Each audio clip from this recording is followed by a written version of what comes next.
દોડતી બીઆરટીએસ બ્રિજના પિલ્લરમાં અથડાઈ કટરથી પતરા કાપી ડ્રાઈવરને બહાર કાઢ્યો। અમદાવાદના એસજી હાઈવે પર સોલા સિવિલ હોસ્પિટલ નજીક વહેલી સવારે બીઆરટીએસ બસનો અકસ્માત થયો। બેફામ સ્પીડે જતી બીઆરટીએસ બસના ચાલકે એસજી હાઈવે પરના બ્રિજના પિલ્લર સાથે જોરદાર ટક્કર મારી, જેના કારણે ગોતાથી મણિનગર રૂટ નંબર 9ના બસ ડ્રાઈવર બસની આગળના ભાગમાં ફસાઈ ગયો। ફાયર બ્રિગેડની ટીમને જાણ કરવામાં આવતા ફાયરની ટીમ 1 કલાકની ભારે જહેમત બાદ ડ્રાઈવરને સહી સલામત બહાર કાઢવામાં સફળ રહી। ડ્રાઈવરને સુરક્ષિત રીતે બહાર કાઢવા માટે કટર અને અન્ય સાધનોની મદદ લેવામાં આવી। ડ્રાઈવરનો પગ એક્સિલેટર અને બ્રેકની વચ્ચે ફસાઈ ગયો હતો। સાધનોની મદદથી આસપાસનો ભાગ કાપી ડ્રાઈવરને સહી સલામત બહાર કાઢી લેવામાં આવ્યો અને સારવાર અર્થે હોસ્પિટલ મોકલી આપવામાં આવ્યો। અકસ્માત એટલો જોરદાર હતો કે બસની આગળનો આખો ભાગ દબાઈ ગયો। બસનું સ્ટીયરિંગ લોક થતાં ડ્રાઈવરે કાબુ ગુમાવ્યો હોવાનો દાવો છે, જો કે બસમાં કોઈ મુસાફર ન હોવાથી મોટી દુર્ઘટના ટળી।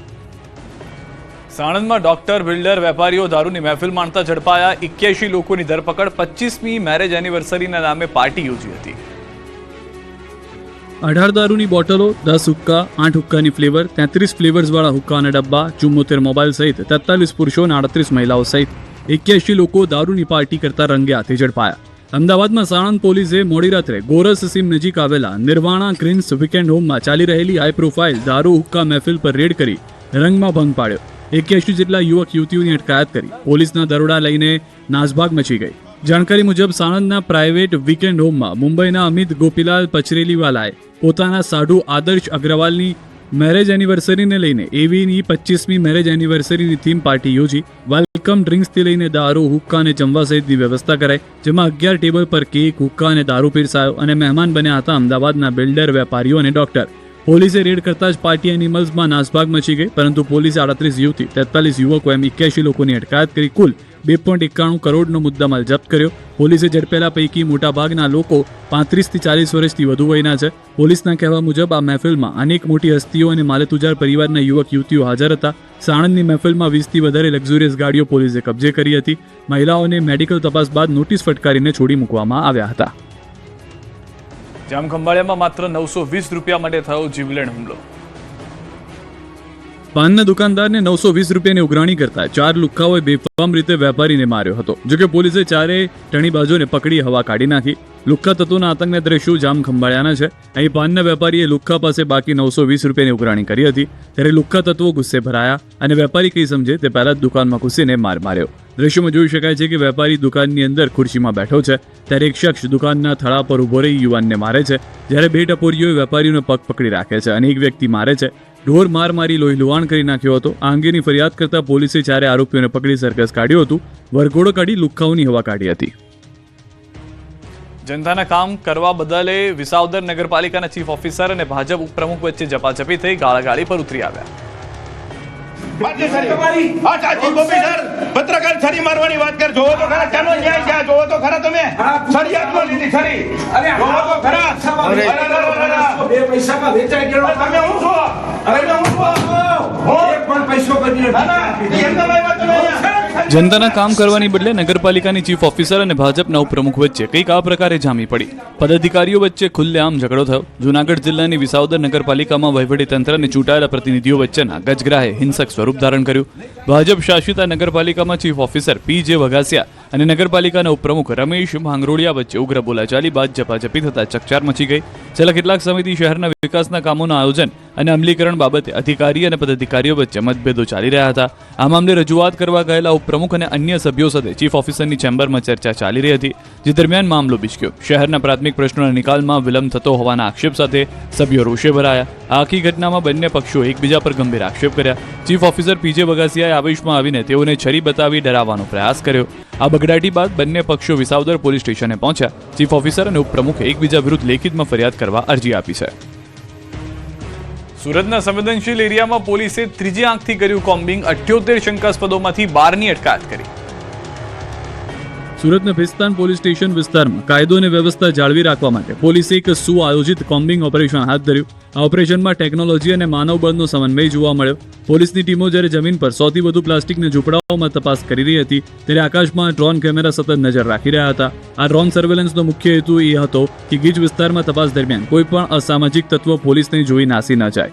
પોલીસે ખાસ કરીને વિસ્તારના સંવેદનશીલ ગણાતા 3 જેટલા મોટા ઝૂંપડપટ્ટી વિસ્તારને ટાર્ગેટ કર્યા. અહીં રહેતા લોકોની ઓળખની ખાતરી કરવા માટે કુલ 78 શંકાસ્પદ ઇસમોને ચેક કરવામાં આવ્યા. આ દરમિયાન પોલીસે ડ્રોન દ્વારા એ પણ સુનિશ્ચિત કર્યું કે ઝૂંપડાઓની આસપાસની ખુલ્લી જગ્યાઓમાં કોઈ ગેરકાયદેસર પ્રવૃત્તિઓ નથી ચાલી રહી ને.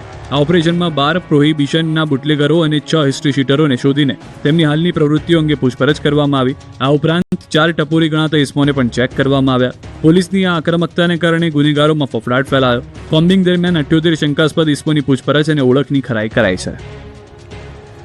વેરાવળનું મુરલીધર કોમ્પ્લેક્સ તણખલાની માફક બળબડ સળગી ઉઠ્યું.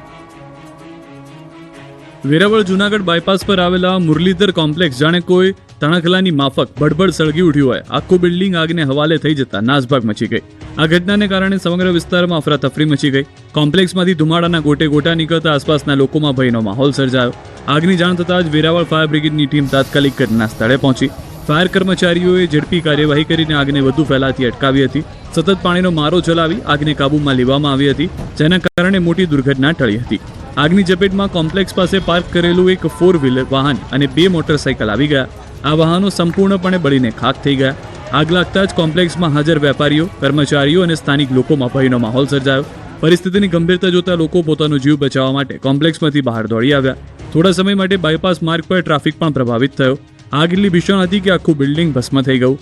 30થી વધુ દુકાનો અને ફાઇનાન્શિયલ ઓફિસ બળીને ખાખ થઈ ગઈ. અગાઉ મુરલીધર કોમ્પ્લેક્સને ફાયર વિભાગ દ્વારા નોટિસ આપવામાં આવી હતી. ફાયર એનઓસી વગર કોમ્પ્લેક્સ ધમધમતું હતું. રેપિસ્ટ આસારામનું અમદાવાદનું સરનામું વિખાઈ જશે. 500 કરોડની જમીન પર બનેલા આશ્રમ પર બુલડોઝર ફરી વળશે. રેપિસ્ટ આસારામનું અમદાવાદનું સરનામું હવે વિખાઈ જશે. 500 કરોડની જમીન પર બનેલા આશ્રમ પર બુલડોઝર ફરી વળશે. જી હા, સાબરમતીના કાંઠે વિશ્વના સૌથી મોટા ક્રિકેટ સ્ટેડિયમ પાસે મોટેરામાં આસારામ આશ્રમની 45,000 ચોરસ મીટરથી વધુ જમીન પાછી લેવા હાઈકોર્ટે રાજ્ય સરકારને મંજૂરી આપી દીધી. વિવાદિત જમીન અમદાવાદના મહત્વના સ્થળે આવેલી છે. કોર્ટ સમક્ષ રાજ્ય સત્તાવાળાઓએ એક મજબૂત હકીકત આધારિત રજૂ કરી હતી કે દાયકાઓ પહેલા માત્ર મર્યાદિત ધાર્મિક ઉપયોગ માટે આપવામાં આવેલી જમીન ધીમે ધીમે તેની કાયદેસર સીમાઓને પાર કરતી ગઈ. જમીન ફાળવણી સાથે જોડાયેલી શરતો સ્પષ્ટ હતી કે તેમાં કોઈ વ્યવસાયિક પ્રવૃત્તિ નહીં થાય, કોઈ અનધિકૃત બાંધકામ નહીં થાય અને જરૂરી મંજૂરીઓનું કડક પાલન કરવામાં આવશે. તેમ છતાં તપાસ દરમિયાન ફાળવેલી જમીન કરતાં ઘણી વધારે જમીન પર વ્યાપક બાંધકામ અને કબજો થયેલો હોવાનું બહાર આવ્યું. રાજ્યના કેસને વધુ વજન આપતી બાબત એ હતી કે આશ્રમે જાતે જ વારંવાર અનધિકૃત બાંધકામને નિયમિત કરવાની અરજીઓ કરી હતી. હાઈકોર્ટના ચુકાદા બાદ લાંબા સમયથી કાનૂની ગૂંચવણમાં અટવાયેલી વિશાળ જમીન હવે રાજ્ય સરકારના નિયંત્રણમાં પાછી આવવાની દિશામાં છે. 500 કરોડની જમીન પર બનેલા આસારામ આશ્રમમાં 32 જેટલા ગેરકાયદે બાંધકામ કરવામાં આવેલા છે, જેને દૂર કરવા માટે અમદાવાદ મ્યુનિસિપલ કોર્પોરેશને નોટિસ આપી હતી. કોમનવેલ્થને લઈને નરેન્દ્ર મોદી સ્ટેડિયમ આસપાસ ડેવલપમેન્ટ માટે આસારામ આશ્રમ સહિતના દબાણો દૂર થશે. સરકારે આ 3 આશ્રમ ઉપરાંત 150 જેટલા રહેણાંક મકાનોને પણ નોટિસ ફટકારી હતી. પવનચક્કીના હેવી વાહનથી દ્વારકાના લોકો કંટાળ્યા, કર્યો વિરોધ. દ્વારકા જિલ્લાના 4બારા ગામે ખેડૂતોએ એકઠા થઈ હોબાળો કર્યો. આક્ષેપ છે કે 4બારા ગામે વીજ ઉત્પાદન કરતી પવનચક્કીના હેવી વાહનો પસાર થતા નાના એવા ગામના રસ્તાઓ બંધ થઈ ગયા. ગામના સાંકડા રસ્તાઓ પરથી હેવી વાહનો પસાર થતા રસ્તાઓ કલાકો સુધી બંધ થઈ જાય છે, જેને લઈને ગ્રામજનોને મુશ્કેલી પડી રહી છે. આ મામલે ગ્રામજનો અને વીજ ઉત્પાદન કરતી કંપનીના કર્મચારીઓ વચ્ચે થઈ ઉગ્ર બોલાચાલી. જો કે મામલો ઉગ્ર બનતા પોલીસની ટીમ પણ સ્થળ પર પહોંચી, જેમાં કેટલાક દેખાવકારોની પોલીસે અટકાયત કરી હતી. આણંદ જિલ્લાની ખંભાત નગરપાલિકામાં આજે બોર્ડ મીટિંગ યોજાઈ, જેમાં સફાઈ કામદારોનો 7મા પગાર પંચના લાભનો મુદ્દો છવાયો હતો. બોર્ડ મીટિંગ દરમિયાન સફાઈ કામદાર તેમની રજૂઆત કરવા બોર્ડમાં ધસી આવ્યા હતા. 28મી ફેબ્રુઆરીએ તમામ ચૂંટાયેલા સભ્યોને મુદત પૂર્ણ થાય છે અને આજે પાલિકાની છેલ્લી બોર્ડ મીટિંગ હતી.